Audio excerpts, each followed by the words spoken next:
Good morning students, कैसे हैं आप सब। देखिए, आज हम हमारा जो चैप्टर है उस चैप्टर 28 का जो मानव जनन तंत्र की हम बात कर रहे हैं, उस चैप्टर का हम आज लास्ट टॉपिक पढ़ने वाले हैं। उसके बाद हमारा ये चैप्टर भी कंप्लीट हो जाएगा।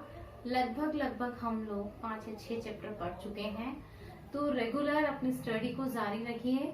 इस चैप्टर के बाद मैं आप लोगों से टेस्ट लेने वाली हूँ, तो इसकी इंफॉर्मेशन मैं आपको दे दूंगी जल्दी ही, यानी कल ही दे दूंगी जहां तक है। अब हम बात करते हैं, हमारा जो टॉपिक चल रहा है मादा जनन तंत्र के प्रमुख कार्य क्या है। देखिए, जो जनन तंत्र 2 प्रकार के पाए जाते हैं, नर जनन तंत्र और मादा जनन तंत्र। इसमें से नर जनन तंत्र भी कार्य कर रहा है, लेकिन नर जनन तंत्र की अपेक्षा मादा जनन तंत्र के कार्य अधिक होते हैं। मादा जनन तंत्र के ऐसे प्रमुख कार्य हैं जो कि आपके जनन की क्रिया के लिए, रिप्रोडक्शन की क्रिया के लिए आवश्यक होते हैं। तो ये कौन कौन से प्रमुख कार्य हैं, पहले मैं बात करती हूँ। नंबर फर्स्ट चीज, अंडाणु का निर्माण। पहली चीज तो यही हो गई कि उसमें शुक्राणु का निर्माण होता है नर जनन तंत्र में, और मादा जनन तंत्र का कार्य क्या हो गया, अंडाणुओं का निर्माण करना। दूसरा कार्य इसका है कि जब कॉपुलेशन की या मैथुन की क्रिया होती है, उस समय में शुक्राणुओं को ग्रहण करने का काम वो कौन करता है, हमारा मादा जनन तंत्र करता है।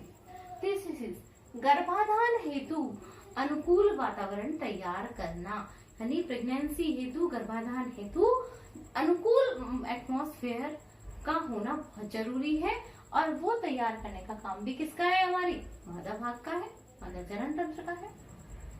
नवजात शिशु को पोषण प्रदान करना। देखिए, नवजात शिशु को स्तन ग्रंथियां जब विकसित होती हैं तो दुग्ध का स्राव होता है और उसी से उन्हें पोषण प्राप्त होता है। नेक्स्ट, स्तन ग्रंथियों द्वारा दुग्ध का संश्लेषण करना। वही चीज कि नवजात शिशु को पोषण गर्भाधान के समय और गर्भाधान के बाद भी दिया जाता है। तो ये जो पोषण देने का काम है, यूट्रस के अंदर है, तो यूट्रस के अंदर भी पोषण मिल रहा है, वो भी मादा जनन तंत्र से ही, ठीक है। और बाहर स्तन ग्रंथियों के द्वारा, तो स्तन ग्रंथियां ही किसका संश्लेषण करेंगी, दुग्ध का संश्लेषण करेंगी। तो इसका एक और कार्य हो गया स्तन ग्रंथियों द्वारा दुग्ध का संश्लेषण।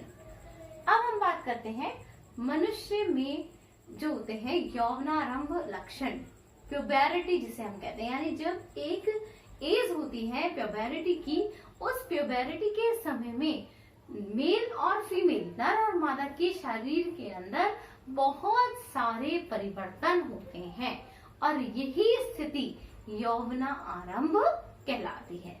यानी उस स्थिति में बहुत सारे जो होते हैं वो परिवर्तन होते हैं। जैसे कि नर की जनन क्षमता विकसित होगी तो मादा की भी जनन क्षमता विकसित होती है, यानी जनन अंगों के विकास के कारण जनन क्षमता का विकसित होना, परिपक्व होना जनन अंगों का, ये प्रक्रिया क्या कहलाती है, प्यूबेरिटी कहलाती है।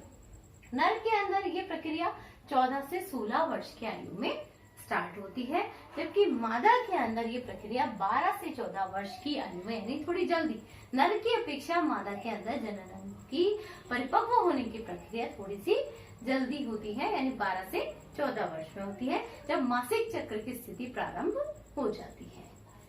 अब हम वो परिवर्तन पढ़ेंगे क्योंकि यौवन आरंभ यानी प्यूबेरिटी के समय में नर के अंदर जो चेंजेस होते हैं और मादा के अंदर बहुत चेंजेस होते हैं, तो दोनों के अंदर जो चेंजेस पाए जाते हैं, जो परिवर्तन पाए जाते हैं, वो कौन कौन से हैं, नर और मादा दोनों में क्या क्या अंतर होता है और क्या क्या परिवर्तन होते हैं।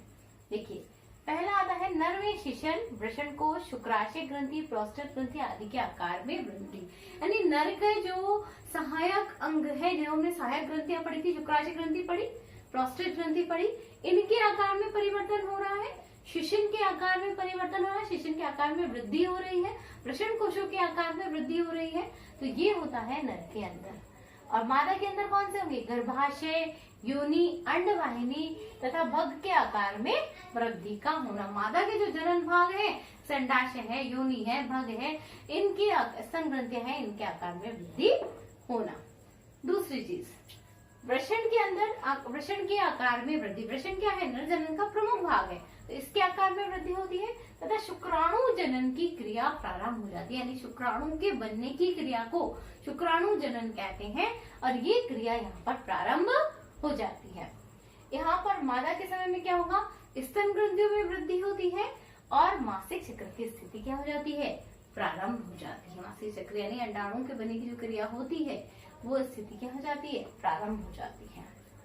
थर्ड चीज, जैसे जैसे देखो आपने एक बच्चे से जब बड़े होते हैं अपन एक एज आती है समझने वाली, समझदार जो एज होती है, किशोरावस्था जिसे हम यौवनारंभ की अवस्था भी कहते हैं, उस स्थिति में नर के अंदर आवाज कैसी होने लगती है, थोड़ी भारी होने लगती है कंपेरेटिवली गर्ल्स की।